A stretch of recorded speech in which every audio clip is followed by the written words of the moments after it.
between Facebook and YouTube. Make sure we got something. Here we go. Are we live? Oh, we got an excellent live stream. Okay, we're live on YouTube. We're just gonna wait for everyone to feel free to ask me, but we're just gonna mitigate tech issues. If you're on YouTube watching this, you're gonna get all the messy tech stuff because this is really curated for the Latter Day Lobsters. If you want the more polished version, join Latter Day Lobsters. Um, but we'll go live there shortly. Just gonna minimize this. Great, looks like we're rolling. Let's see here. Anyway, yeah, feel free to if you're tuning in, feel free to send any questions. And it looks like if you want to watch this vertically, you can watch this in shorts as well, which is kind of cool. All right, give me 1 second here. We're just gonna wait till everyone joins. We got one concurrent viewer. Whoever you are, thank you.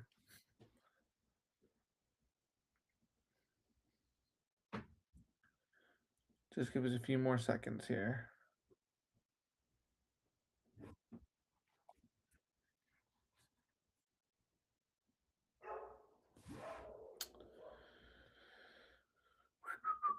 All right.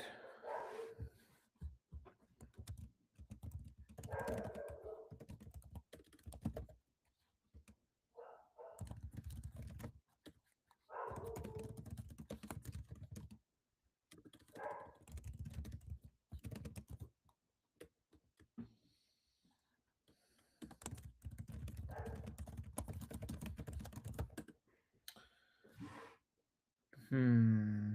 The okay, this is interesting. Bitrate is lower than what they expected. Open widget. What's this? Interesting. Stream settings are good, but not excellent. Okay.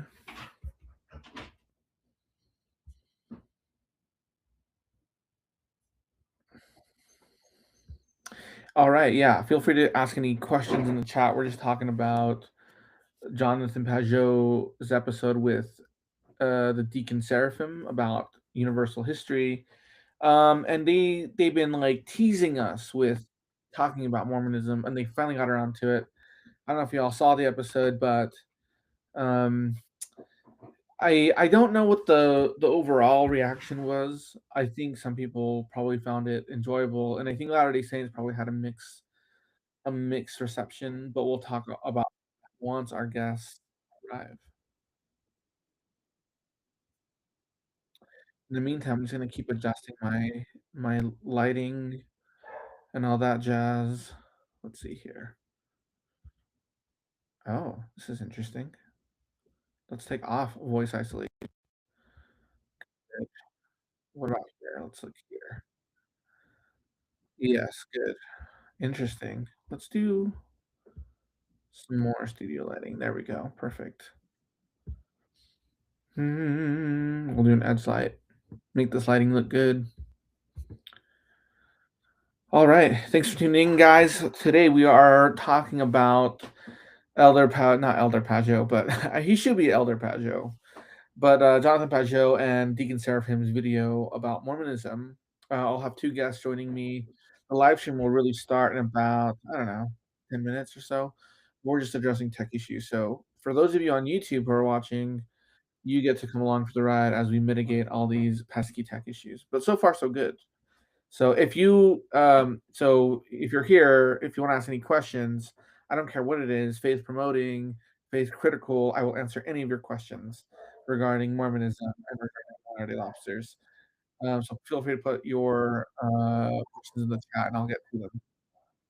In the meantime, I'm doing this AMA as we wait for our guests. So um, feel free to put stuff in the chat.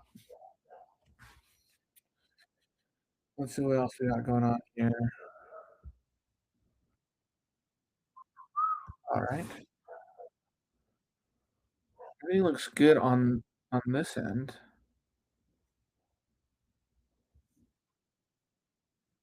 We'll save these changes.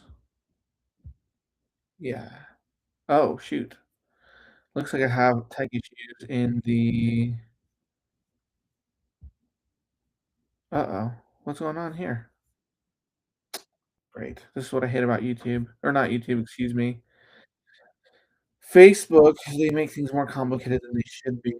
Oh, Corey Bell's coming. Yo, hey, we got both of you today. Hey, I cannot hear you. Can you guys hear me? I'm at his house. Hold on a Can you second. hear I me? have some I hear interference you. with the other channel. Hold on, hold on.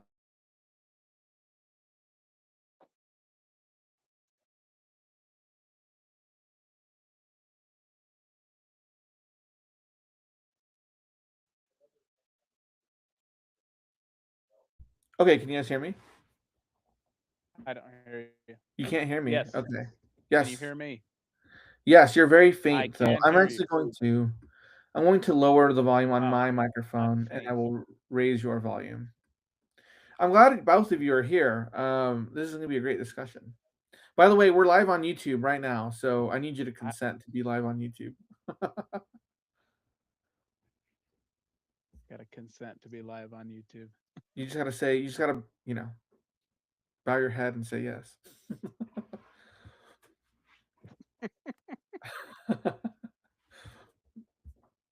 You see it?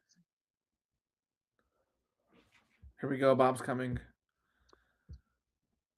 He's not planning to be on it. I'm just at his house. There's no peace at my house. You know what I mean? No, I get it.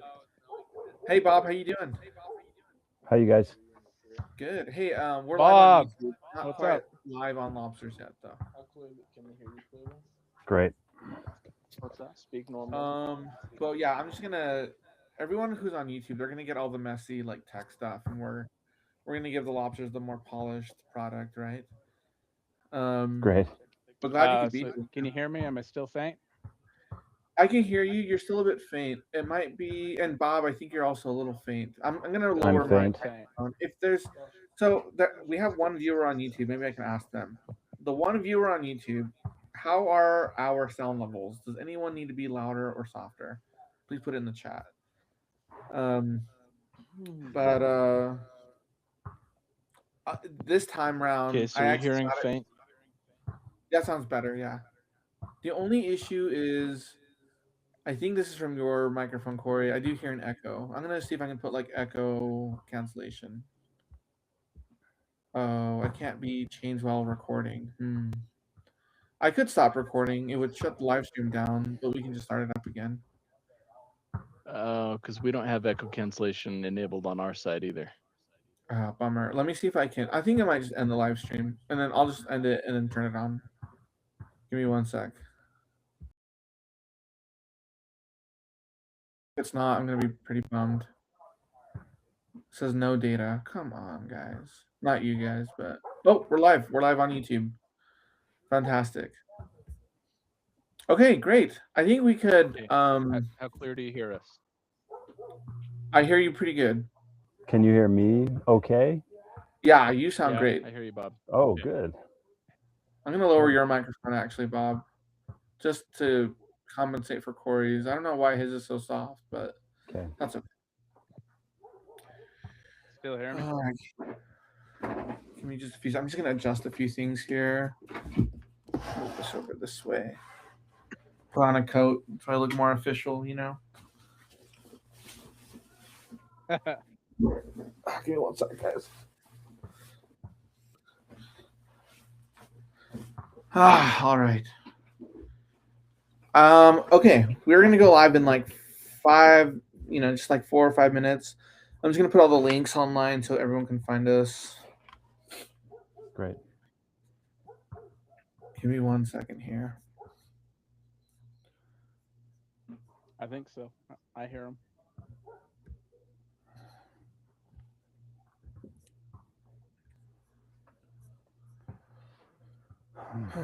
Sorry, guys. This is not my thing. I don't do this.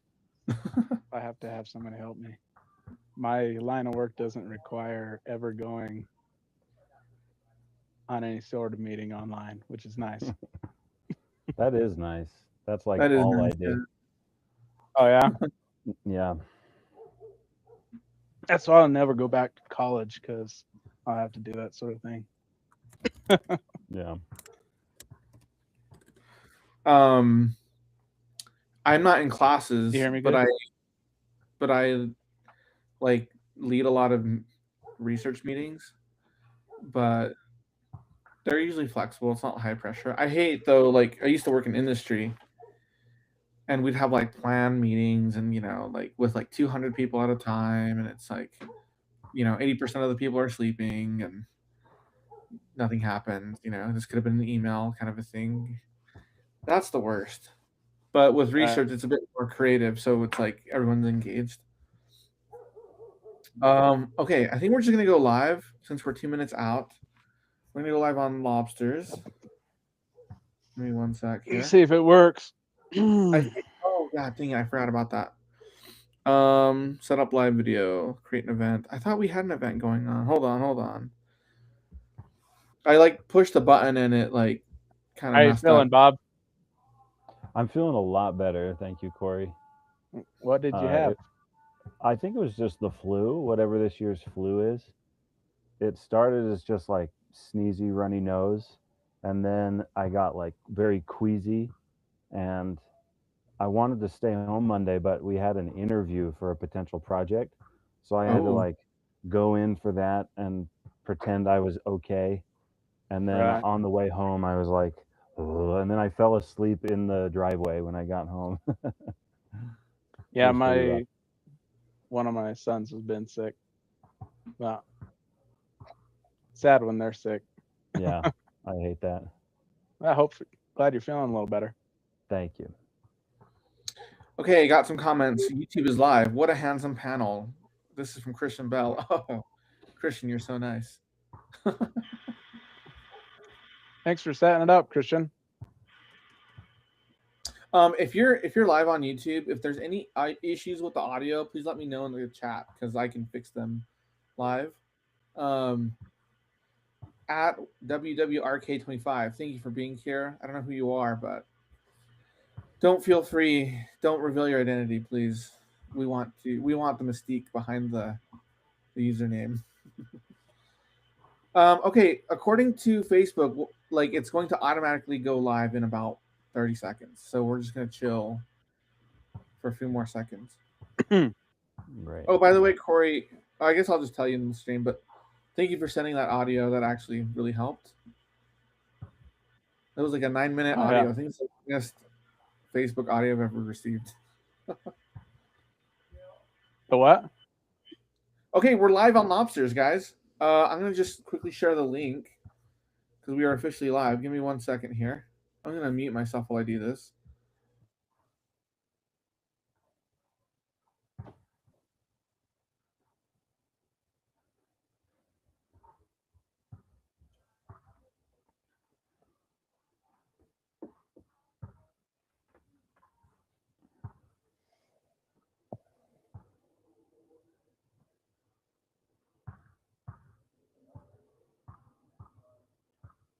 Probably shouldn't scratch my beard while we're recording.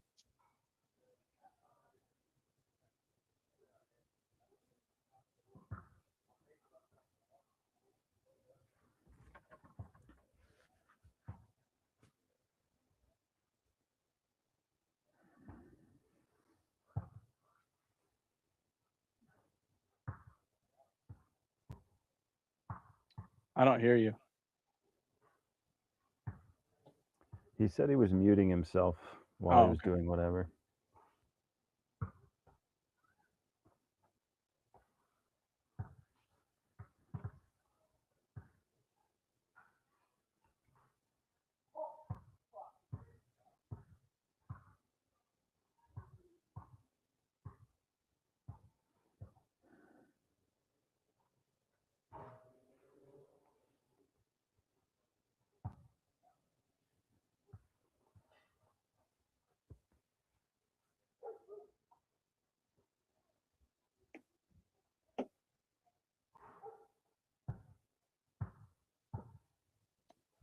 Okay, we're officially starting. Thanks everyone for your patience. if you go on Facebook, I just tagged everyone. I sent a link, two links, one link to our YouTube live and another link to our Facebook live. So you can use either of those links to join if you're listening to us right now. I guess, if you're not here, you can't hear the instructions, but you get the point. Um, I'm joined by Bob and Corey today, and we'll just get right into it. We are talking about Jonathan Pageau's series with Deacon Seraphim called Universal History, and they had been releasing several episodes regarding Mormonism, or more like American religion, American folk magic, and things like that. And they've been sort of teasing everyone, like, "Oh, eventually we have to talk about Mormonism."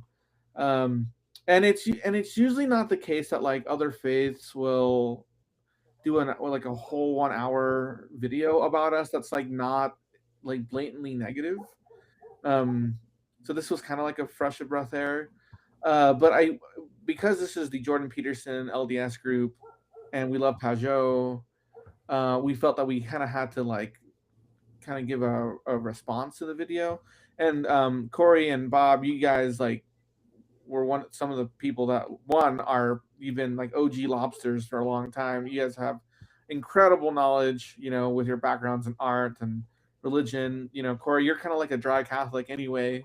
So, um, and Bob, you're with your art background, like you'd be a perfect guest for this occasion. So, let's just jump into My it. art background is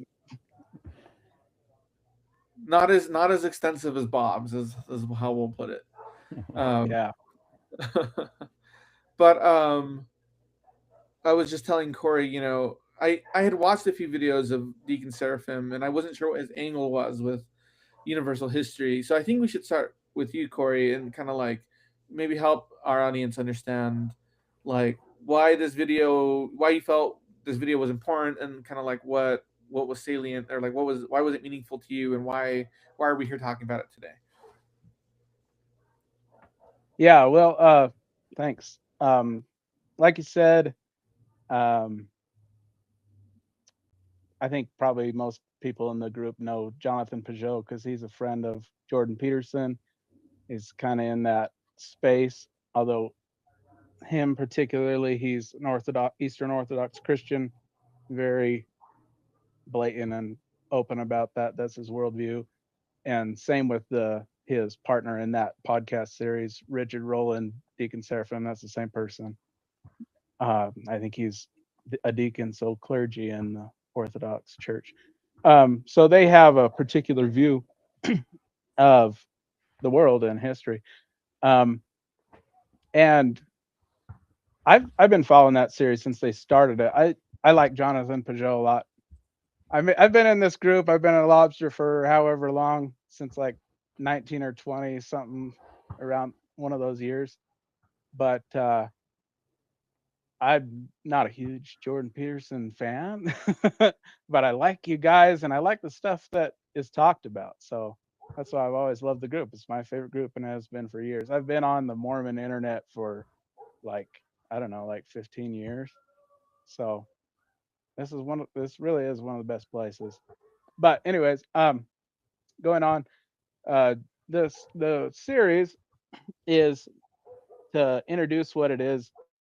They're talking about history um as it was. So the whole kind of mission of Jonathan Pageau, other than spreading Christianity, orthodoxy, is to he talks a lot about re-enchanting the world, getting people in the modern world where things are disconnected and people have a materialist mindset as their base.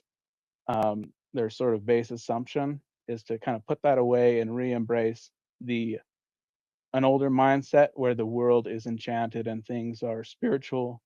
Things have spirits, not just sort of objects in the world, but situations,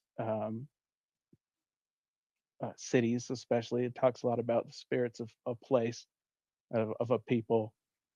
And so that's a big point of his work generally. And so with Universal History, his series that we're talking about, the point of that is to talk about what is history before it became a modern scientific field, not scientific in the hard sense like physics or chemistry or something, but scientific in that in the in the 19th century in Germany, they decided to, let's approach history strictly focusing on facts, and not just facts, but how can we write a narrative, construct a narrative using only the most probable facts. So assign a probability to what facts took place in the past, and then only using the most probable ones construct a narrative of what happened in the past. And the other idea with that, because you want to just go with the most probable, you have to approach it with objectivity, right? Without a um, preconceived and no telos in this type of history, right? And that's our modern conception of history. We talk about a history book like, well, was it objective? You know what I mean? Were they fair? When fair enough, that's what it is now. And we judge things, we judge books based on that. But people were writing histories long before that was even in mind. You know what I mean? And so what were they doing? And so that's the point of this his series. And it's not an academic series, although I think Deacon Seraphim has some academic um, expertise in, I think, German philology or something like that. He does have some, you know, expertise, but it's not an academic series. It's kind of a schizo series about um, talking about the histories of the past. And what it focuses on is, okay, for example, when the Greco-Roman world embraced Christianity, they already had stories about who they were. Now we kind of call those myths, right? They start with like creation myths and theogonies, talking about who the gods are, why the gods maybe created the world, or at least how, what was the story about it, where human beings entered the picture, what monsters, are there, and from that realm of mythology that we're familiar with, they have stories about how their people came to be, whether they're, in Athens or Rome. They all have a conception of how they fit into the larger story, right?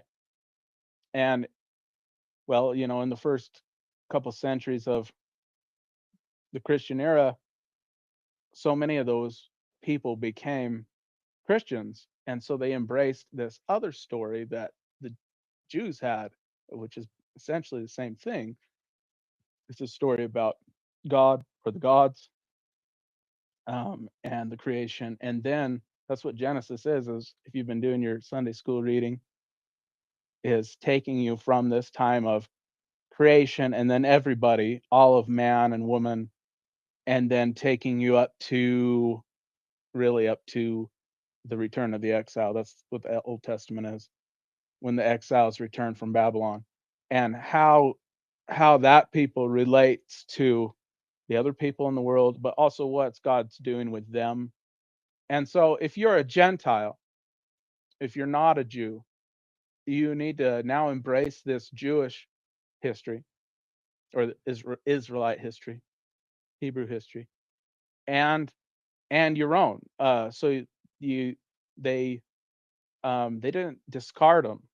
We can think of that because that's kind of been a more modern, um, you know, uh, method of Christianity, I guess, is to demand that old things be discarded.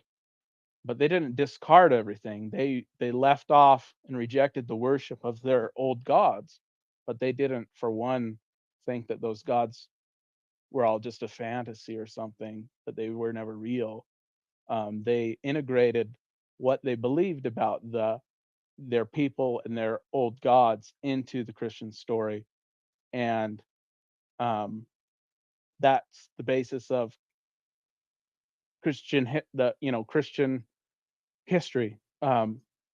And it includes the rise of the church and the different struggles the church went through, all the ecumenical councils and the different missionaries and whatnot.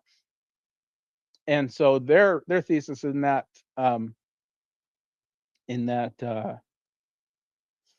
series is that by the Middle Ages, by the High Middle Ages in Europe, amongst the Christians, there was a cohesive story about who Christians were, what the different Christian peoples, how they fit into the story, and even about the non-Christians that they knew about. Jews, Muslims, the pagans that were, still around on the borders of the world, but they had a conception of the world. It included 3 continents that goes back to Greece, Europe, Asia, Africa. And those corresponded to like the 3 sons of Noah, Shem, Ham, and Japheth, And then they had an idea of India and China, though that was way out on the edge of their world. They knew what it was. They had the idea that apostles had gone there and that there was like Christianity spreading out there. And anyways, they go through all that in that series, and it's really interesting. They talk about, and it's not just history as we would think of it. Like they talk about things like Bede's ecclesiastical history of the English people, that we think of as a history, but also stories like, say, the Holy Grail legends. They spend a lot of time talking about it. Other fairy stories, all kinds of fairy stories that just kind of get people's mindset about where they were in the cosmos and what else was there. And anyways, their point is that up to the Middle Ages, that existed for Christians, and then it started to change to where now Christians don't really have that. We have our modern history that's tries to be objective, and it's not biased, it's not chauvinist. If we have a sort of bias towards our people, that's like chauvinistic, right? It And then with that, we kind of go back even to the most canonized history, the Bible, and say, well, none of this either. You know what I mean? That's sort of the modernist crisis of the late 1800s, early 1900s. It's like, well, if we're going to do this kind of thing and we turn it on the Bible, it's kind of suspect as well. You know what I mean? But how that goes into Mormonism is people were asking them to do a universal history, talk about how the United States relates to that. And early on, as you said, they kept teasing, well, we're going to have to talk about Mormonism. We're going to have to talk about Mormonism. And then they did. And it was, to me, it was pretty incomplete. It was interesting, but they didn't get anywhere near where they could have. Anyways, I'm talking too long. You got anything to say? Bob, go ahead. Well, they've alluded to sort of the symbolism of America, and they didn't really get into that. They're talking about the American religion, not meaning Mormonism specifically, but kind of what is the unspoken, what's like the water that Americans are swimming in that they don't know is there just because they're inundated in it. And they're using Mormonism as a case study of that kind of. But in past episodes, when they've talked about other lands, like Ireland, for instance, in the Middle Ages, Ireland occupied this mental position as the edge of the world. Like that's as far as you can go, and beyond that, it's sea monsters.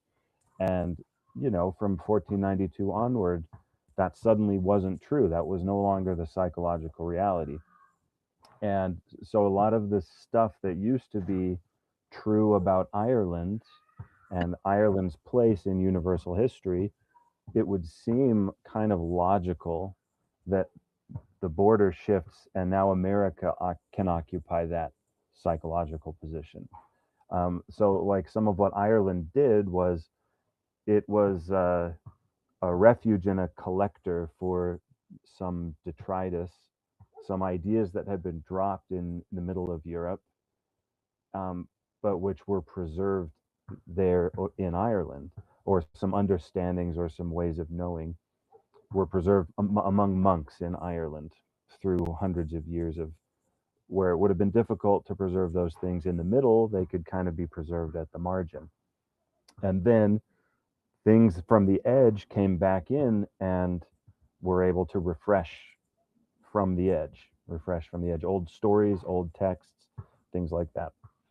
And when I was listening to that as a Latter-day Saint, I don't know if you remember that, Corey, that discussion of Ireland or any of that stuff I alluded to. It's been like months or years since I listened to it, but that's what my memory carried forward.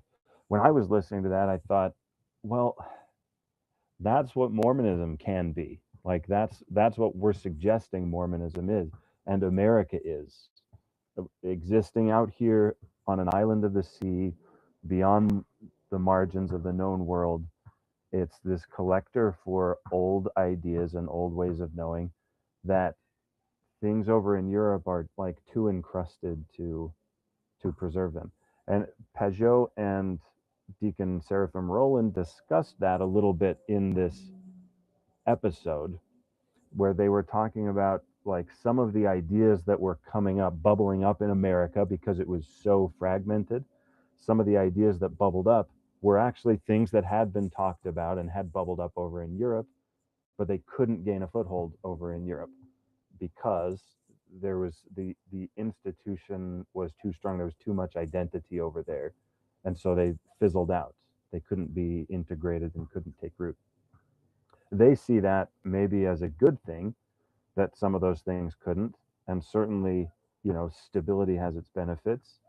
And if you're an Orthodox Christian, you don't want those things taking root. But maybe we have a different perspective as Latter-day Saints, that some of those things might be like necessary counterbalances to some ways of thinking in medieval Europe, or in Orthodoxy. Like maybe you need the idea that something needs to come back, that something had been lost from the apostles, that there could be something more that God wanted to give, right? So that was one observation I had, that about America, Ireland, their previous series, and why I've been Yeah, so interested in it. yeah, about that. Just so people understand how that works with Ireland, a little just boring history is Ireland is a place that, as you know, if you know any geography, it's out on the edge, like Bob said. It's on the edge of Europe, but it was always populated. But it was never part of the Roman Empire. And so when the Roman Empire became officially Christian and like each city had a bishop and stuff, um, that never happened to Ireland. But it became Christian through missionaries going from Wales and Britain over to Ireland, and that's St. Patrick, whose day's coming up, and other missionaries, and they Christianized Ireland, and then especially Britain, but other parts of Europe kind of fell back, getting conquered by some other pagan non-Christianized tribes, and it was missionaries from Ireland that brought Christianity back, and not just Christianity, but even like the Latin language, because they the monks in Ireland preserved it because it wasn't their they weren't speaking a Latin language. They were preserving it as like Jews preserve Hebrew, you know what I mean, as a book learning language. Whereas other people in Europe, it just kind of they spoke it, so it just changed along with time. Kind of got corrupted as languages do, you know. And so Ireland does that, and then yeah, now there's how that, as Bob said, how that medieval world ended. You know, 1492. There's the Columbian Exchange, and all of a sudden there's this new world, and it presented a problem to the old history because it's not part of one. It became pretty clear early on that this is not one of those three continents. So what is it? Who are these people? How do we understand it? And there was a lot of this is one thing that Mormons will learn and kind of stumble over is that, oh, it wasn't just Joseph Smith's idea that the Native Americans tied into the Bible.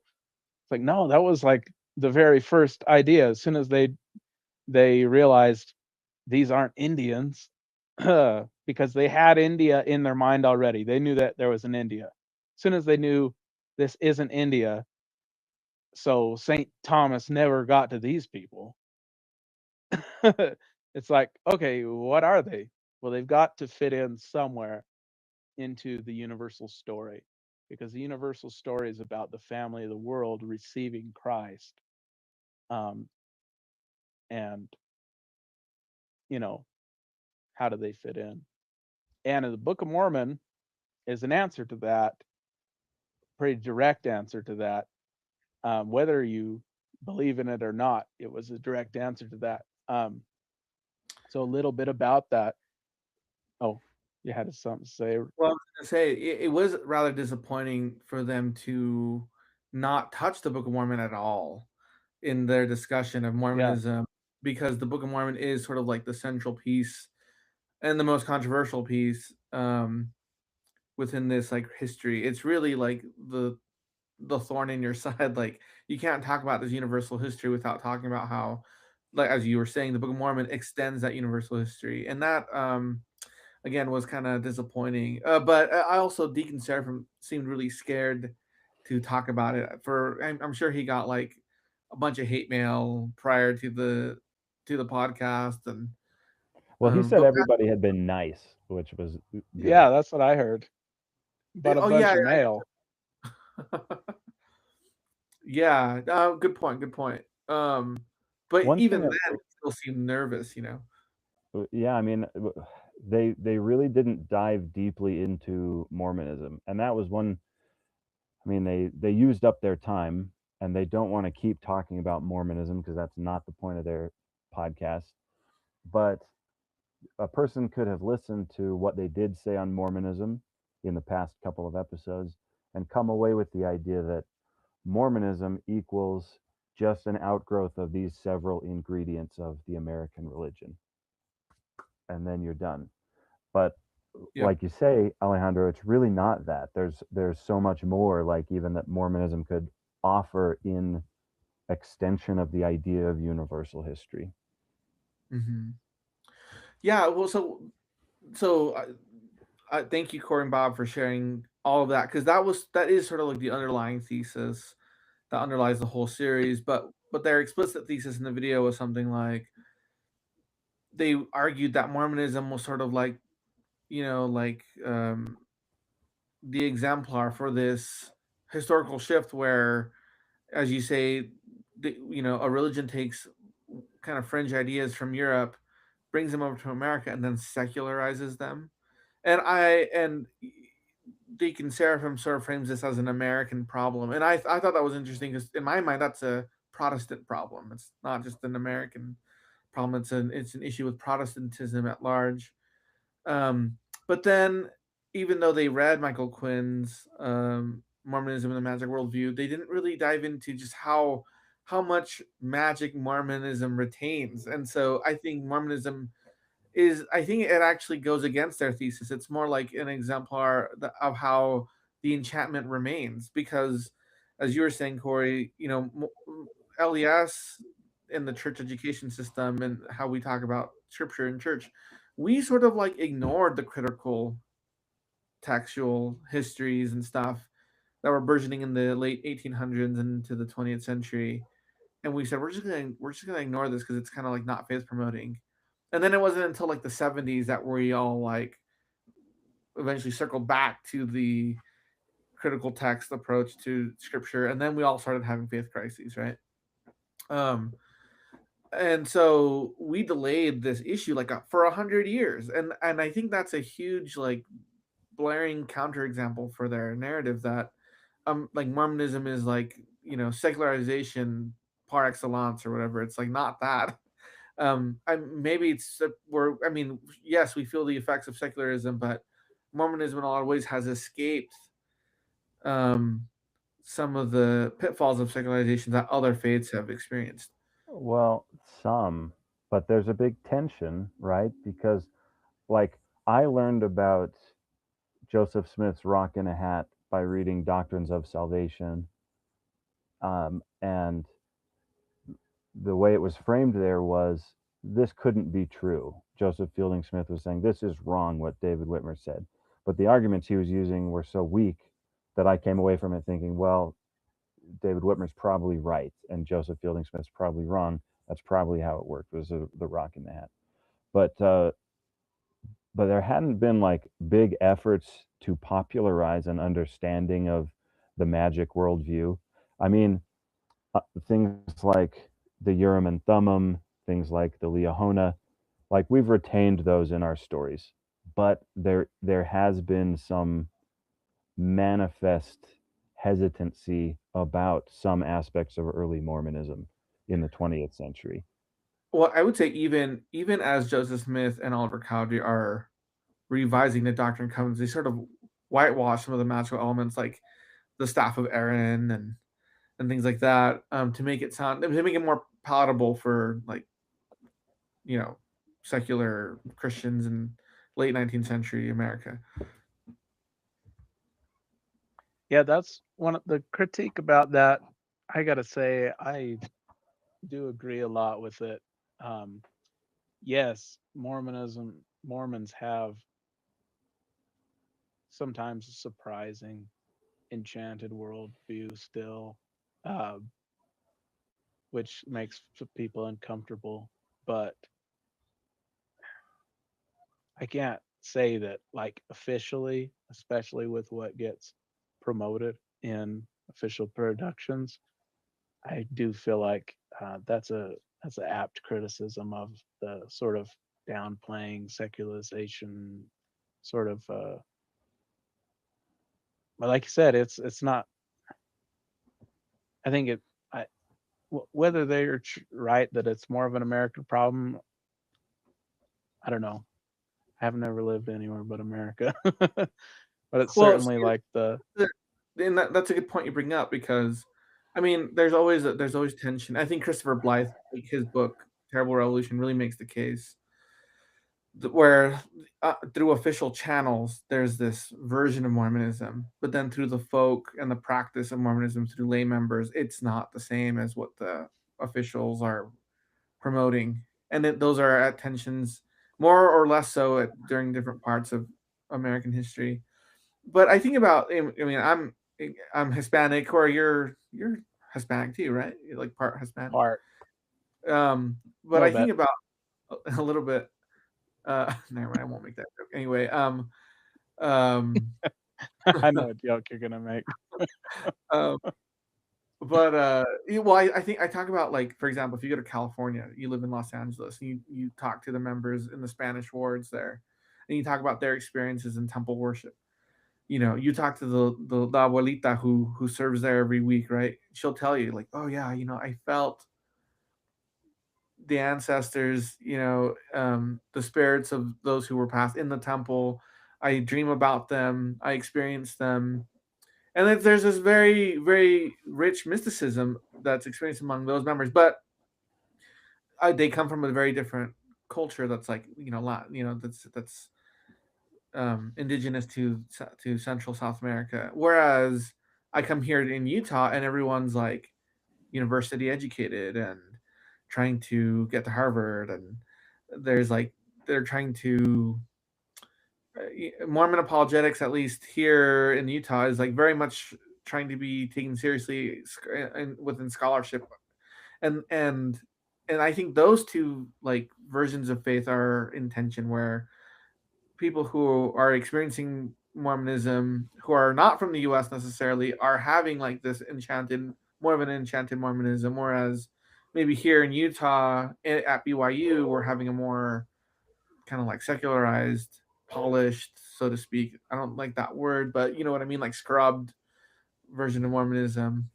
So I do see there's tension between what the official church channel puts out and then what lay members, especially from other cultures, experience. But I have one thing that. Go ahead. One thing that this sort of enchantment they talk about a lot on Pageau's channel is something that you don't see a lot in Mormonism, although there is some interesting stuff about it. Is kind of understanding the world um, as a hierarchy back up to heaven, and so each sort of aspect of the world um, contains within itself kind of a microcosm. And so there's centers and borders and edges within every little thing. You could think of that as your family and your town or your neighborhood or your whole state or whatever, your book club, the lobster group. We have an afterlife for people that get executed.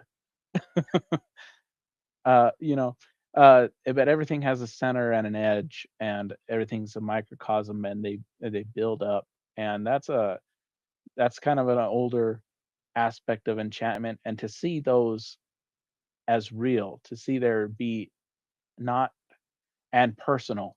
There's a spirit over each thing that is real and personal, and you can in some way interact and feel and sometimes see maybe the spirit that guards or um, rules over uh, each different individual aspect of life. And this is kind of like in medieval Christianity, that's the role that angels and saints played.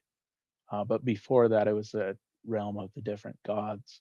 And that's a aspect of Mormonism that like there's a lot of ability for, but it's not something that you ever really hear anybody talk about. I heard that more from Pentecostals in the South when I was a missionary. They talk a lot about like a ruling angel over. They're always bad though. It's always like there's some devil that controls this town or something. You know what I mean?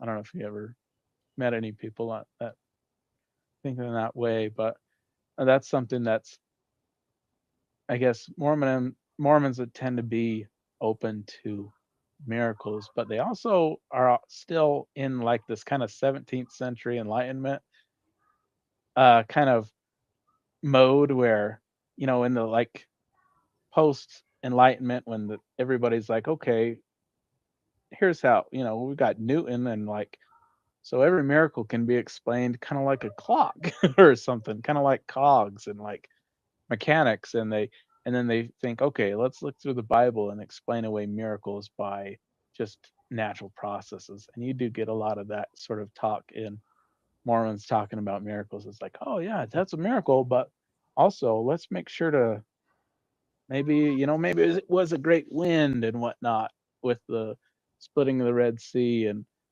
you know I don't know. Yeah, Maybe it was a big eclipse. That's why it was all dark, or a supernova. That's why it was or light for a volcanoes, day and a whatnot. night and a day. Right? Yeah, that I think that is interesting, and um, I mean, so I was reading David Bentley Hart, right? I was reading a book, so I've been just kind of like googling him and trying to find out a lot about him, and he said, well, first of all, he called us heretical, right? To be expected. But he said the reason why we're heretics is because we collapse um, the supernatural and the natural, right? For Mormonism, it's just like those are just much closer together, and that is something that Jonathan Pageau talks about. But for him, those are they're not collapsed nearly as collapsed as they are in Mormonism. So uh, when I hear about people trying to explain the physics of miracles, it's like, well, Mormons would believe that because we believe God is like we're of the same species, and like it's all natural. Um, but I have some other things to say, but I'm gonna wait a minute. Bob, I feel like you're something you want to. Is there something you want to say? Honestly, mostly I'm just enjoying the show. I could listen to you guys talk about this all night. Um, but I like at a personal level, it's been a big um, endeavor for me to try and like break out of that kind of naturalism, scientific mindset. Not that that was ever really my hobby, but it's more like I just get conditioned to think naturalistically about things, to and truthfully, I wasn't really brought up with the spiritual worldview, even though my parents are very spiritual. They uh, didn't really have language to teach me how to perceive just what Corey was talking about, that there are spirits presiding over every phenomenon, that there's a spirit behind every reality that we see. And um, so, I mean, that explains a lot of the writing that I've been doing. It is like I'm writing to myself, trying to wake up, trying to like open my eyes in that way, and uh, and pop myself out of that astrophysics mindset. The idea that I'm going to look through a powerful enough telescope and see Kolob out there spinning, and God, It's right in the orbiting middle of the around it. Milky Way. Right, exactly. But that's my biggest pet peeve. Is that book. um, I can't tell how many copies of the co-op theorem I found on my mission. Like every apartment had one. oh my gosh. Chad Daybell's son explained that to me on my mission. Really? Pageau was in my stake growing up in Springville, Really? Utah, and I met him. And I don't have any memories with him, but I just remember meeting him. Hmm. But in retrospect, wow. Let's not go on that tangent. I'm sorry. Okay, well, that brings up something I observed about the episode. This might be one thing that I'll offer, is what Pageau and Roland were observing about America, that it was this pluralistic, fractured place where all kinds of spirits would arise and manifest to people. Spirits meaning stories, ideas, notions, ways of being. Um, that that's a reality, and it really is dangerous. It can be beneficial, but it can also be dangerous. It's beneficial because it allows new things to flourish, but it requires, in order for it to turn to good, it requires like a lot of discernment, because anything that's true in that big morass really does belong to God and should be held on to. But you have to know, how do you tell the difference between what's true and good in there and what's not? And so, like, I think that is, in my mind, it's the root of something like Joseph Smith's editorial Try the Spirits in Nauvoo, where he writes this essay. Just, it's almost like he's dipping his toe into the topic. He's not giving a comprehensive outline. It's like he's firing a warning shot at the saints, saying, hey, we're having this problem, all kinds of spirits are coming up, and so you have to exercise discernment. Here are some examples of types of discernment. Here are some examples of how they can go wrong, and here's the essence of it. Was there any intelligence communicated? That's kind of, it boils it down. Like, does it turn towards light and truth and help you live in closer harmony with reality? Or does it bend you towards pride, away from humility, towards pride, towards self will, away from self offering, towards self aggrandizement, and away from the humility and service that you should be offering? Anyway, that was on my mind during my run. No, I'm so glad you brought that up because that's exactly what I wanted to talk about. So it sounds like we're all vibing. Great. One of the theses that he makes in the other universal history videos, especially as he talks about America and like American religion, is he says something like, he says, in Europe, first of all, in Europe we have the hierarchy of the church, right, and the church is sort of beholden to Rome, and the papacy, and there is, spirituality and religious life isn't like, it's tied back to that, and it revolves around that, and has a very strong hold there.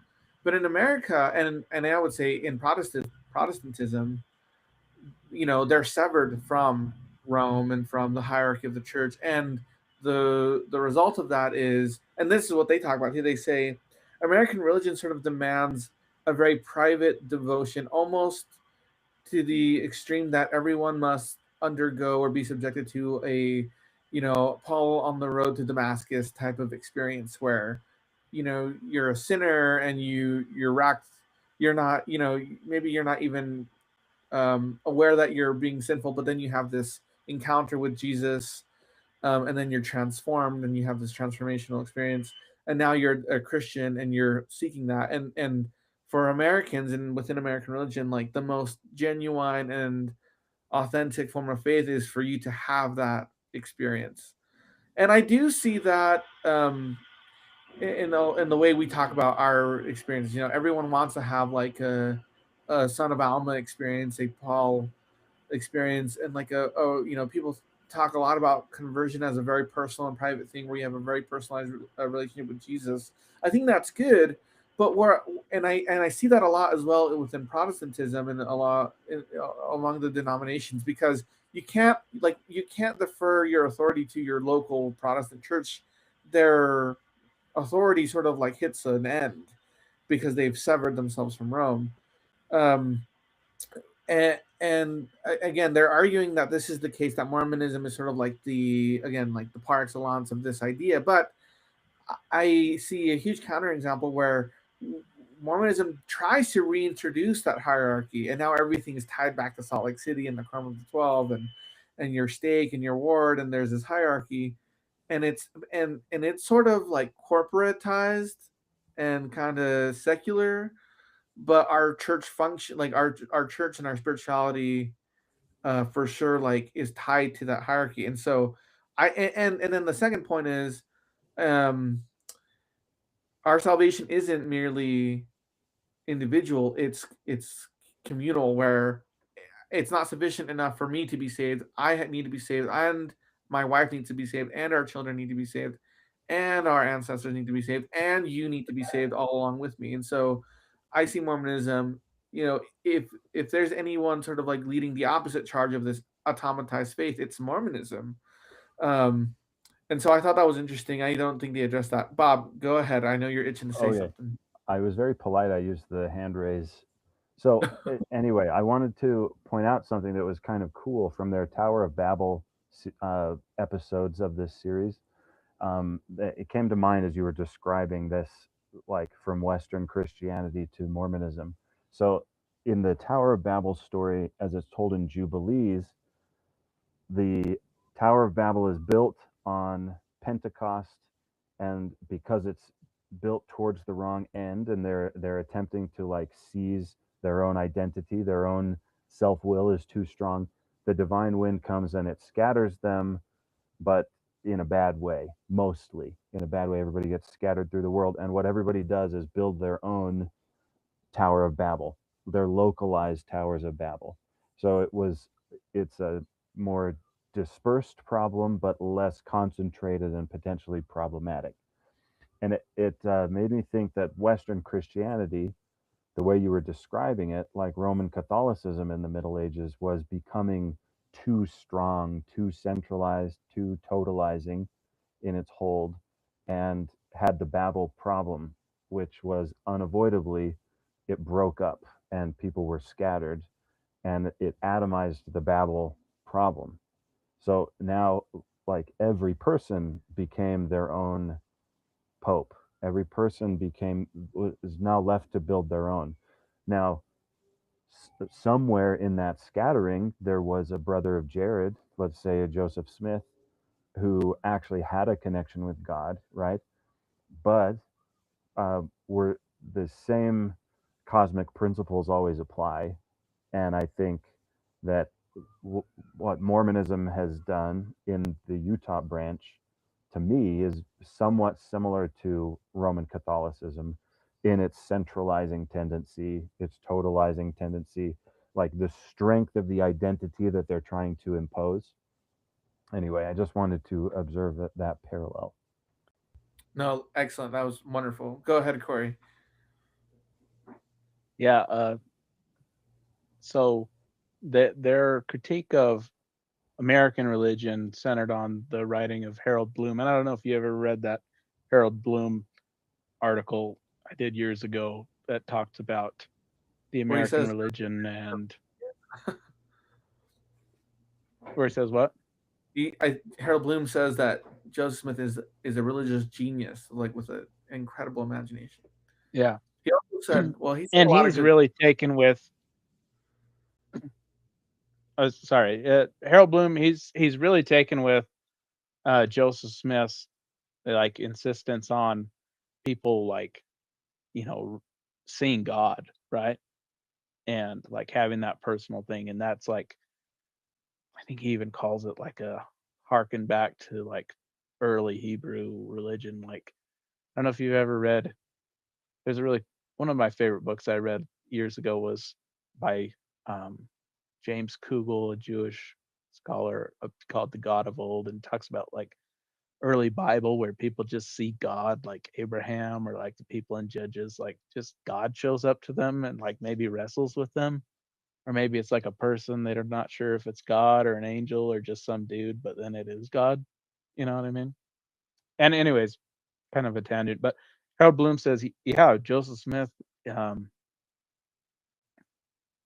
everybody needs to go and find God, and he calls that like Gnostic, and because it's so individual. And I guess if you find God, you're of the gnosis. You're one who knows, and that can be really individualistic. But like you're saying, Alejandro, like Mormonism has that. It says go and seek the face of God.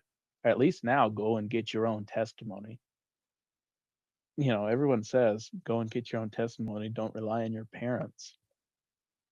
Um, but then it comes together, and I don't know if you know a whole lot about um, like Protestant, especially English Protestant. The different divisions in it, but there was kind of like three different polities in a church that were kind of proposed. That the English Reformation was kind of a mess. Everyone talks about Martin Luther because it's kind of a clean story, but the English Reformation, like they reformed because of the king, but he was still mostly Catholic, and they wanted strong bishoprics, with that authority. But then there was all these other people that were becoming Calvinists because of writings. They were reading John Calvin, and in Scotland they all became Calvinists, and then they all decided, no, no, forget about the bishop, just a group of elders, a presbyters needs to run the church. And so it's this group of ordained, trained clergy, but not one guy that's popish. You know what I mean? And then there's our idea when they come over, the radical Protestants is who came over to New England, the most radical, and they're letting every baptized, or not baptized, but like every strong Christian gets a voice in the community, a vote, and that's congregationalism. So now you still have these three polities, and in American Christian churches, you can ask whether the church is congregational, whether they um, run based on the vote of the people, basically the vote of the membership. Are they uh, Presbyterian? Is it like a group of elders that decides everything, a board of elders? Or is it Episcopal? Is there a bishop who is ordained by a bishop, who is ordained by a bishop? And that is the authority, and he delegates authority, but that's the guy, right? And in you would think, because the individualistic tendency, um, that's congregational. Like every individual is kind of like coming together. If they're going to be together in a community, in a church, then they're all coming together as equals, because they're all individually um, their own little popes, maybe. but but we have that tendency. That was the vote of common consent, something that's pretty weak these days, but we have that. We have quorums of elders that Joseph Smith set up. And then we have ordained bishops, you know what I mean? And not just bishops, but stake presidents. And then up to the first presidency, who's kind of like the bishop of bishops, or he's the presiding high priest. Um, so it's kind of a merger of them. And like you said, it's also an answer to the problem of individuality, because yeah, we say, yes, you're individuals, but you can't get saved as individuals. Actually, saved is not even the most important thing. You're supposed to be not, you know, Joseph Smith said, you, if you get, a man filled with the love of God needs to go, is compelled to go out and preach the gospel to all of his neighbors and everybody he meets. And so that's, uh, you get saved by finding a community, or like building a community, building Zion. That was his point. And that goes to another thing they talked about in, can't remember which one of the universal histories, is the symbolism of America is starting over for these Christians. These radical Christian groups are like, okay, well, scratch all that mess we got into in Europe. We're going to start over as a city set on a hill, and we're going to do it right this time. We're just going to do Christianity right from the get go. And that, some of the language in that, New Jerusalem, you know, uh, gets carried directly into early Mormonism. But I don't know. It's because we haven't built to Zion. I guess it's unanswered. Uh, it's an unanswered question. But even in Zion, the idea of Zion is that we will build a a place suitable here for the holy, righteous, departed, or the city of Enoch to come back to us, you know, and bring us back up into the heavenly realm and in the council. Um, I don't know. There's just a lot of potential that that they missed. I guess that's why it's so disappointing. Not disappointing. Richard Rowland said, you know, I didn't realize how much reading there would be to get a handle on this. And That's the that's thing. really nice that he was humbled to say that. Most people should realize that and don't. They just make the video anyways. What are you saying, Bob? Well, yeah, that's the what I'm bumping up against is I was running a pretty bad fever when Corey asked me to be a part of this, and I thought he just wanted me to contribute some ideas, and so I wrote down those ideas and I sent them to him, and he said, "Yeah, that'll be great. So I'll say this other stuff, and then you can say that." And I thought, "Oh no," because Sorry. I think I know what Mormonism is, but I know that very few people agree with me about what Mormonism is, and poor Richard Rowland, like discovering that for the first time. Um, yeah, I don't know what we could have expected of him, but I thought Mm.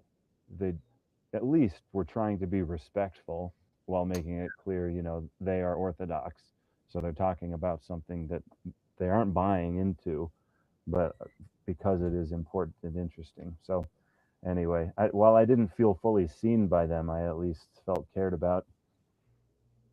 I must agree, especially Jonathan Pageau. I feel like he was so kind, and he really like there were opportunities for him to say things that could have been negative about us, and he didn't. And I was like surprised. I was like, hmm.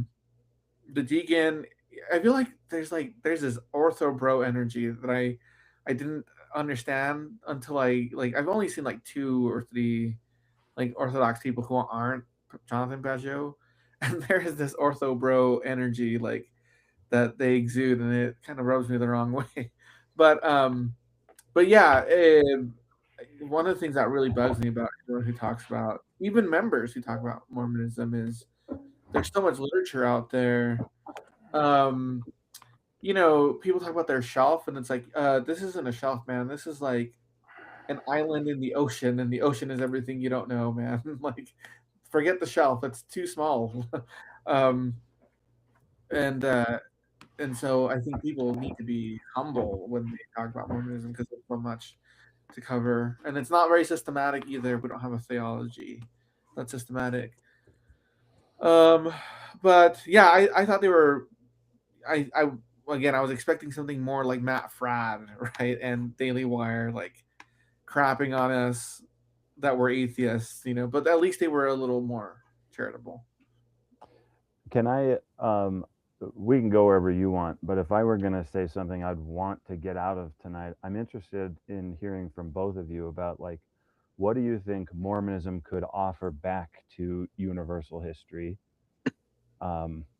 Whether they'd be interested in receiving it or not, but the idea of universal history, I think, is actually it's an interesting phenomenon. And I think you could see Mormonism as like an exercise in universal history. So like what would be our offering, like how we jump off of universal history into and past Mormonism? What would that look like? I'll go ahead. What you said, Mormonism is an exercise in universal history. That's exactly my thought of it. Um, well, let's start. Like as I said, the Book of Mormon, which is Mormonism's keystone, gives an answer to that problem that broke the medieval mindset. You know, the New World broke that old mindset. Took a little while, but it dissolved.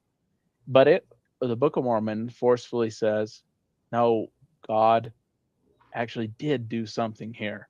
This isn't a land without a history and without time. He did do something here, and it goes really along with um, it ties the people into Israel.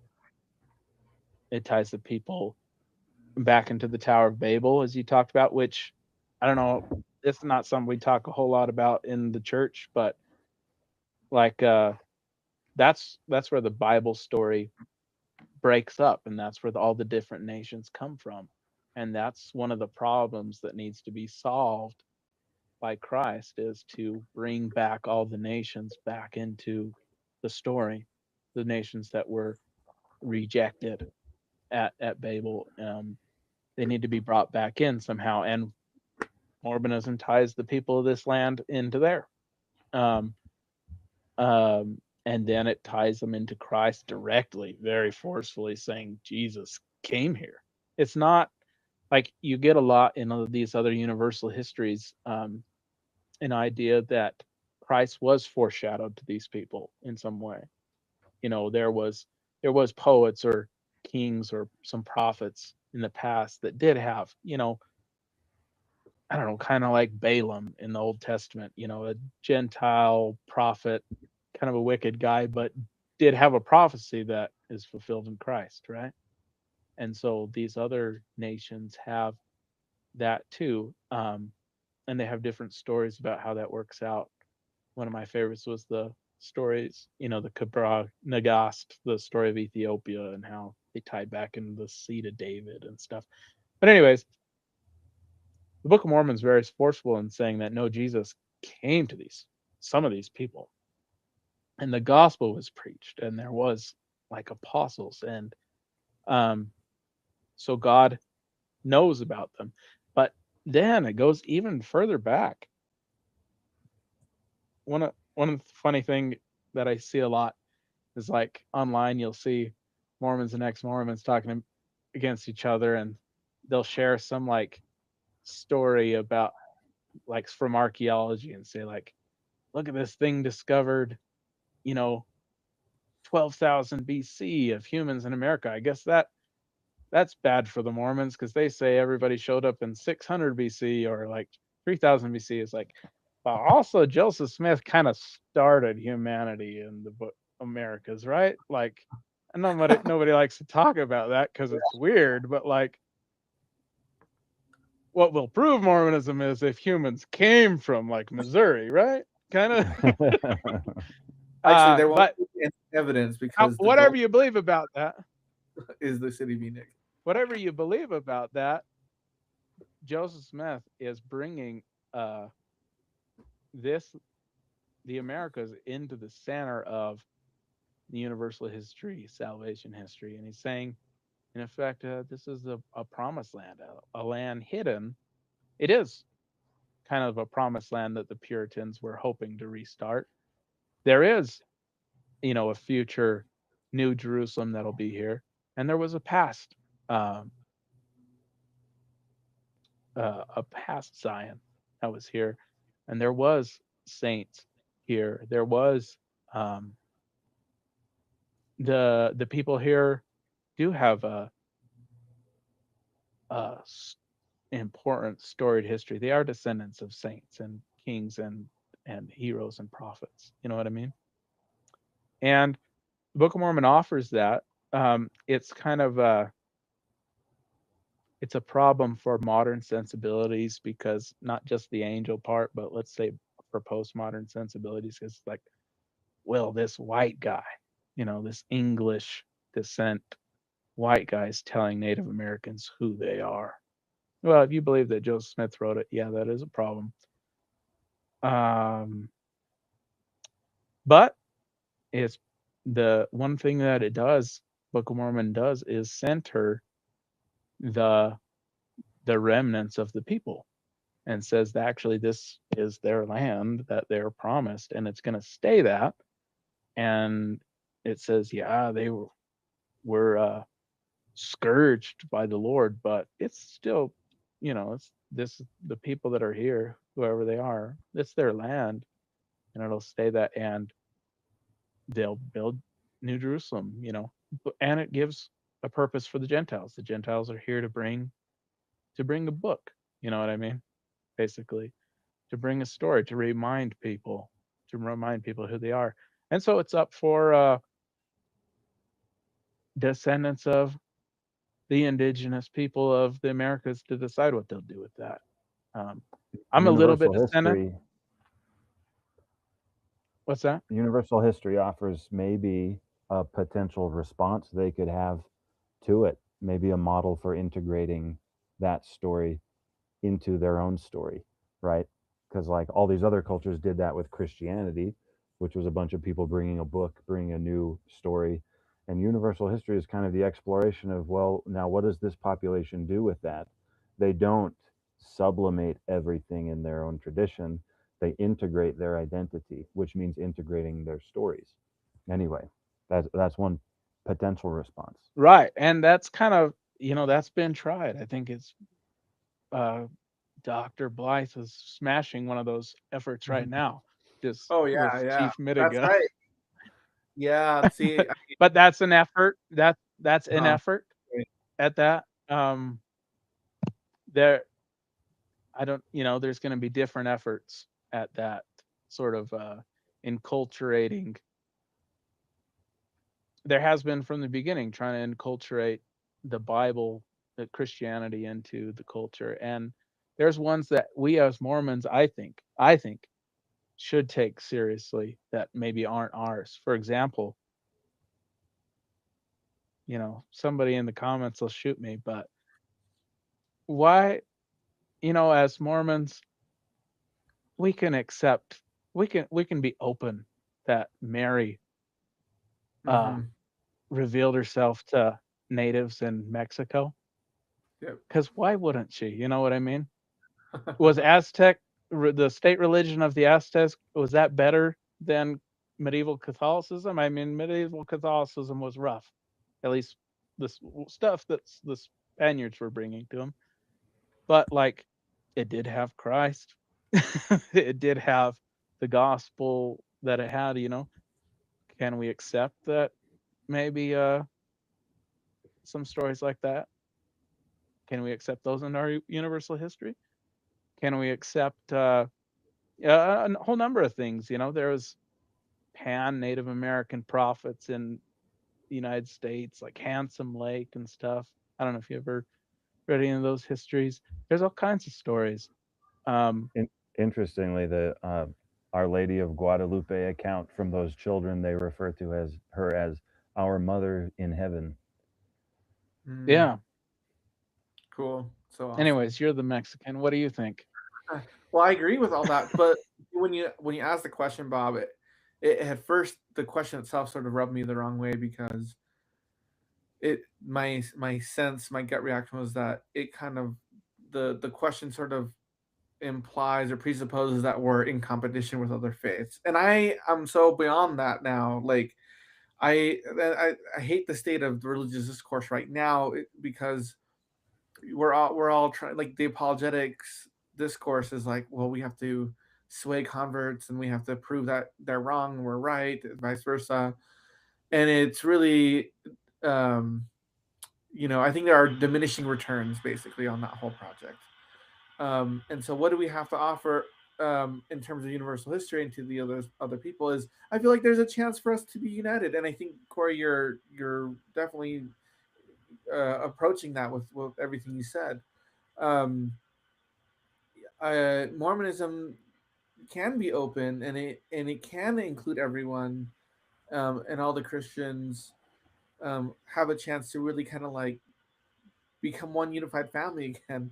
Um, if we take the Book of Mormon seriously, it's a word that there's only two churches: the Church of the Devil and the Church of God. Like, and if we have to ignore Elder McConkie for a moment, but which is fine. But I think that's a much grander vision of what Mormonism and Christianity can be if we're all united again. And then the one other point to something you said earlier, Bob, about the church is from a psychological perspective. I think the church hierarchy is like one way to think about it is as an authoritative power structure, right? But on the other hand, it's also a bulwark against self-deception. And so, like, you have people like Chief Mitiga, who, in my opinion, is a psychopath, right? And a fraudster. But um, I understand what he's trying to do and what he's trying to justify with what he's doing. And I think it may come down from a good place, but his psychological composition, he is kind of just like he has psychopathic tendencies, and so it's just he's ultimately doing people a disservice. If it were all true, it'd be amazing, but because it's false, like the fraudulent nature of what he's doing, it's tragic. But if we grant that it's true, like I talk to people who they want it to be true because it really kind of gives them like it gives the northern Native Americans like a place in the story where we've kind of like excluded them with like our limited geography model of the Book of Mormon, right? And that's why people like Brian Nettles are kind of like swayed by like what Chief Mitiga is doing because it sort of like justifies a heartland model, and the heartland model sort of justifies like a northern Native American involvement that like is good. And in South America, Latin America, like when I talk to people on my mission and my relatives and other people, every country has a story about, oh yeah, that pyramid, that was the pyramid that like that was the temple Jesus visited like when through Nephi, and like, they try to like connect the dots, and it's probably, not the case, but like that discussion for sure, like I feel it, especially in South America. Um, it's really sad, the history of the northern Native Americans and the U.S. government. They've been wiped out.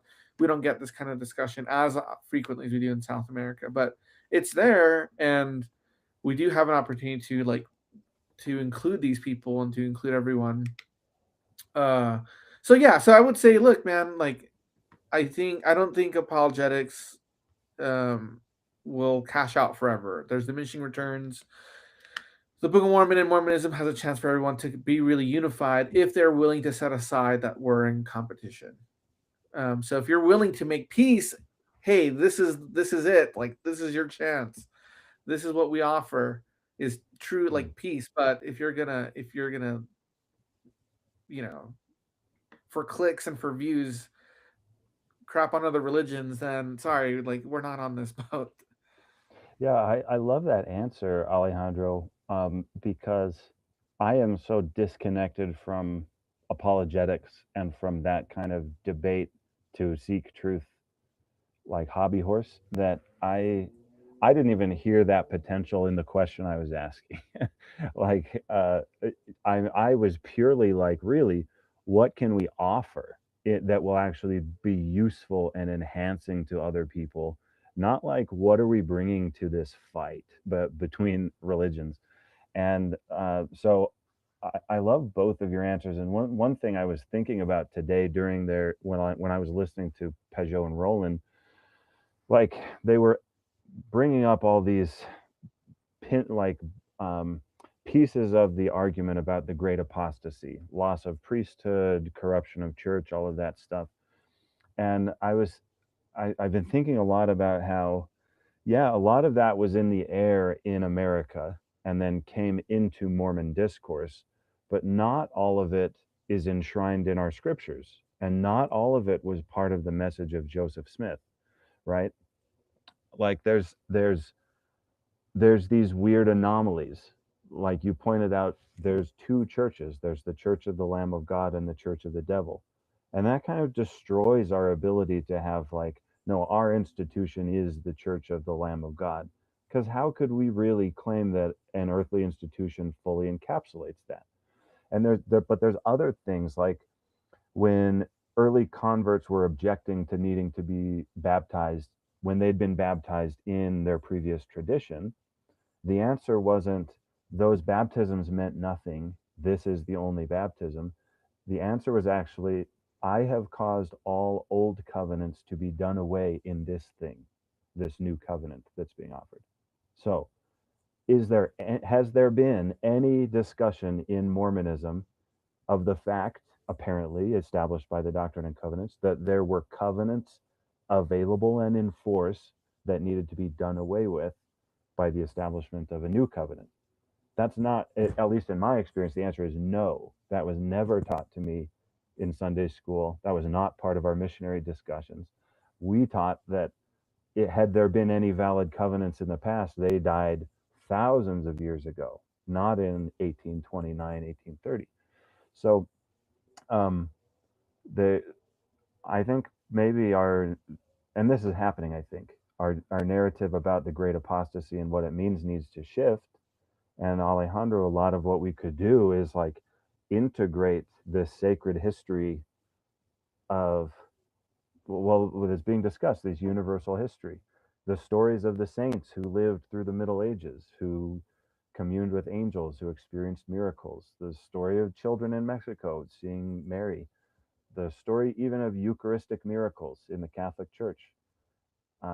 These are all very interesting things. I don't know that Mormonism broadly will ever integrate them, but I am finding them very interesting to integrate, to meditate on, to contemplate in my own life. Well, Go ahead. individual Mormons always integrate those sort of things. Like, I mean, I don't know if some of the old books, like what was that one by LeGrand Richards, always worked in like these tales from Native American tribes and stuff. But Hmm. I think it's on the it's a it's on the peoples that are still exist as a tribe or as a nation or something. It's on them to decide what they'll do with it. You know what I mean? Like I just read a book about the Northwest Shoshone. It was written by a Elias guy that's also Northwest Shoshone, and talks about the massacre that they suffered in early Utah, and then kind of their history from there. And you know, far be it from us to tell them, and I'm sure we have in the past, tell them, oh, this is all your history. Um, it's on them to figure out how they'll work it out for those people that still have a connection to a people that still exists, an indigenous people, right? And that has happened.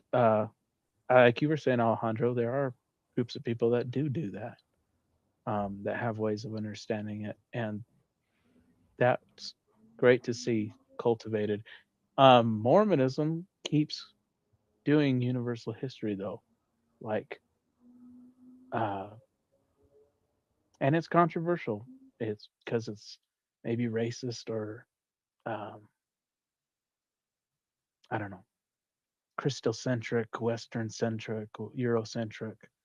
But like for example, we didn't just stop with Native Americans. Then they started talking about, well, the Polynesians, they work in here. They're like Hagoth, and you know what I mean?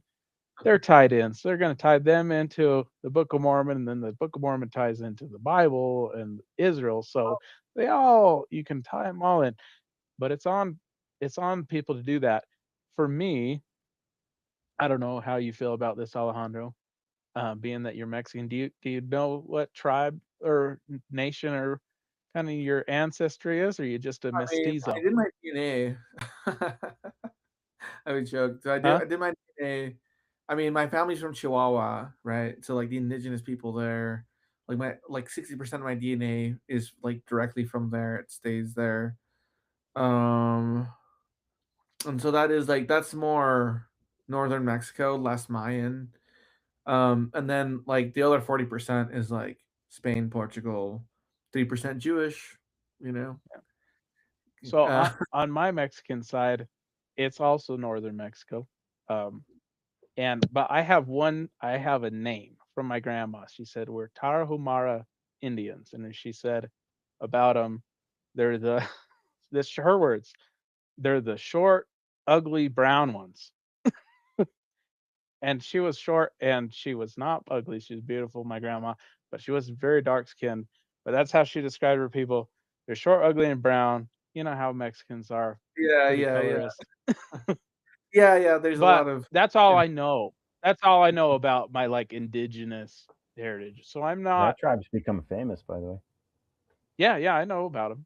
There was a Yeah, there was a restaurant in Midway named that's Tarahumara. right. I ate there. But they're But famous anyways, runners. Yeah. that's all I know about them. I'm not Tarahumara because I'm not a part of that people. You know what I mean? I have Mhm, ancestors maybe that were maybe okay. according to my grandma we were. But for me, who is has ancestors, and it's kind of, but then the bulk of my ancestors are European. Like you said, you had a lot of European, Yeah. Iberian, Jewish Mhm. ancestors. And Bob, you look mostly Northern European. Is that correct? That's right. I'm a quarter pure German on my grandpa's side, and then on my grandma's side, on this speaking of my dad's side, Danish and English, and then my mom's side is all American mutt. So like whatever the cross section of Scots, America is, Irish. that's That's what you are. Scotch, Scots, Irish. Irish, German. Yeah.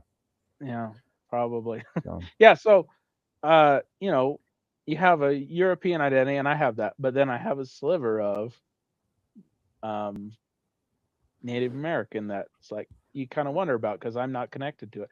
I know a lot of Indians, Native Americans in my work. They're mostly Navajo, some other tribes, but that is their people, and they will decide how to integrate if some of them are Mormon, most aren't, but they'll decide how to integrate that. But for me, um, it is it's just it's a meaningful thing to say what the Book of Mormon does, and it leaves it open ended. Says that yeah, the stories about God reaching out to all people, and that all people were important and are important, and they have a destiny, and whether you're a Lamanite or whether you're one of the others that Christ said he would also visit, or one of your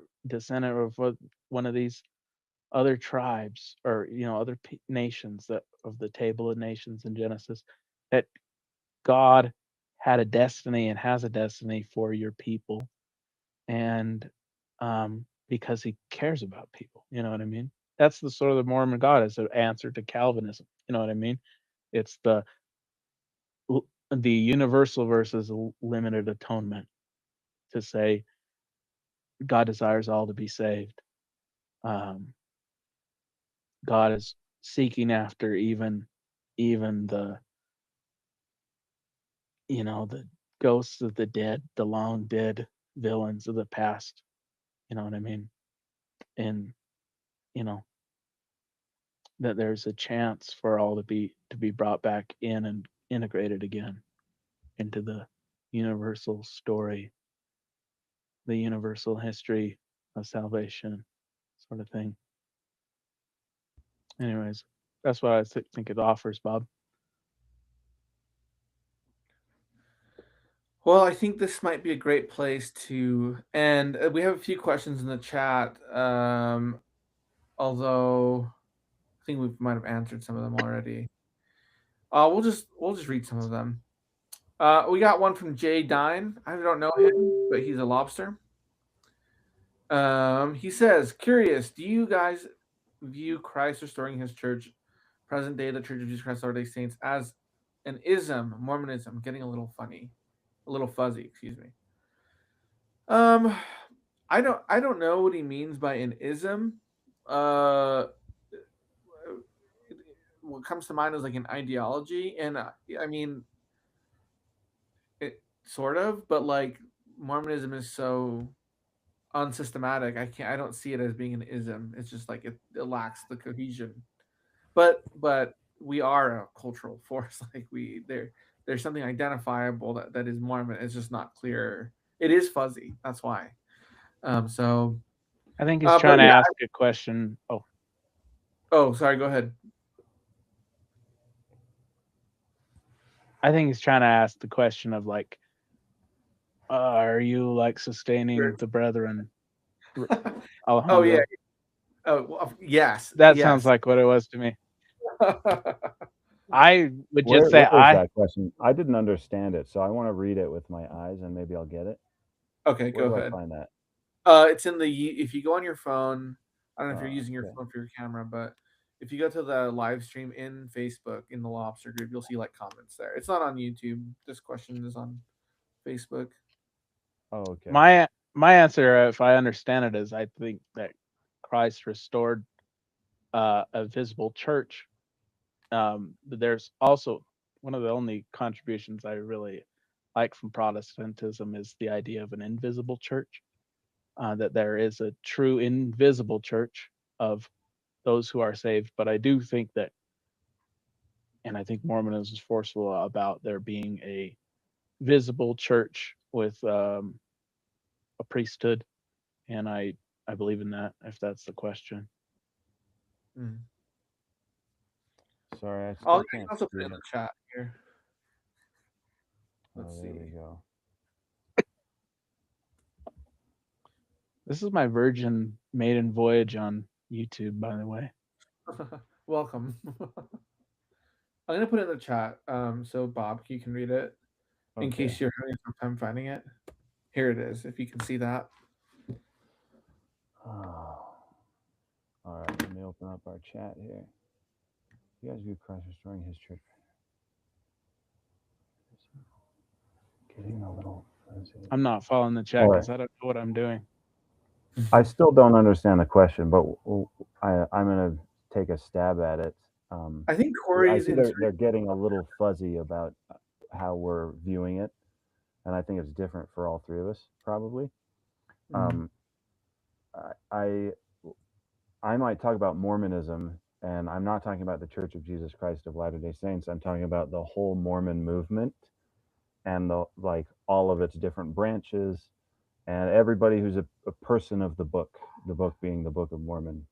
That's how I would describe Mormonism generally.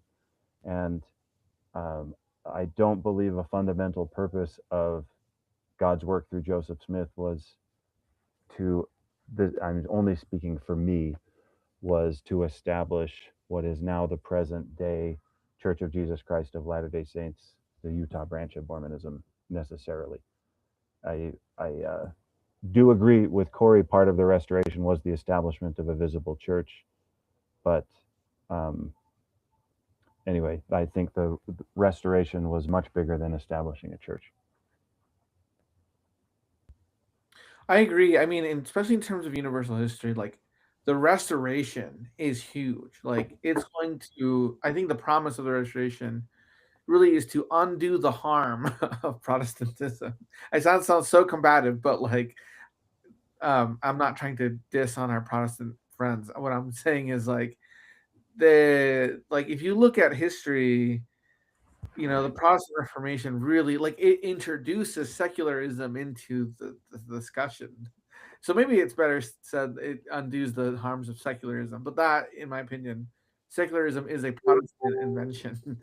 um, but it's a big project, like going, and that's why I think that's why Mormonism has to go so wide and so deep into the past to do its work. Because it's not just you can't not after Protestantism we can't just put the bag back like the cat back in the bag like it's Like this is a restoration. That's where it really, starts. yeah, exactly. That's where it starts. It's not the end goal. That's right. The first revelation Joseph Smith says he ever shared was to his mother. He says, "I learned for myself that Presbyterianism is not true." So that means Calvinist church with the Presbyterian polity is not it. That's where it started. But there's other things that need to be restored or healed. I'm curious. This is kind of a tangent. Terrell Givens would prefer, I guess. This is kind of a tangent, and we'll end here because I gotta run too. But I think about Patrick Mason and his work about. I mean, he sort of challenges the very notion of the restoration. You know, the term restoration doesn't appear in D&C, but Joseph Smith used it liberally. So there's sort of tension there, but there's even challenge within, like, you know, in the Maxwell Institute, like, does Mormonism entail a restoration or does it not? Right. It's supposed to restore us. It's supposed to restore us to God. That's how it's used in the Book of Mormon. People are going to be restored to a living relationship with God. That's how I understand it. It's used in the Book of Mormon. So that's my preferred way of understanding the purpose of the work. And if that's happening, then great. But I don't see it as like I described on my mission. The glass of early Christianity was shattered and God restored a brand new, beautiful crystal structure. Any thoughts, Corey, before we end? No, I'll say this, along with restoring us, remember that you'll be restored to, evil restored to you or good restored to you. That's also what the Book of Mormon says about restoration. That's also there. You'll be restored unto that which is good or restored unto that which is evil. And therefore the word restoration more fully condemns the sinner, right? But also it's beautiful. I'll leave with this. I've always had in my mind as a Mormon growing up this conception of, like, I moved around a lot when I was a kid, and so I'd meet people, would have friends or neighbors and stuff, and then they'd move. But the loss of people, I always had in my mind that, but however would it happen, they would be brought back together. It's almost like the great ward camp out in the future or something, you know what I mean? And that we'd see everybody again and everything would be brought back together. And I think that's for me, that's Mormonism. And that's a Mormon universal history, tying back the loose ends and bringing back everybody into the picture, into the fold. Anyways. Awesome. Amen. Love it. Thank you, guys. It's been a fantastic conversation. For those of you who are watching, share this with all your friends and families. Like, subscribe, comment, do everything to bump this. I mean, if I could, like, break even and just earn like $30 a month, I'll be happy. The software ain't cheap, but it works really well. Anyway, thanks, guys. You guys can find us in Latter-day Lobsters on Facebook. Bob, where can people find your work? You can probably look me up on Etsy and my Facebook. When I post to Facebook, it's usually public, so you can find me there. Cool, and I'll link your stuff in the video description. And Corey, thank you, man, for being here. I'm glad you can find my work scattered around the Salt Lake Valley buildings that are there. I don't do any other work. Excellent. All right, cool. All right, I'm gonna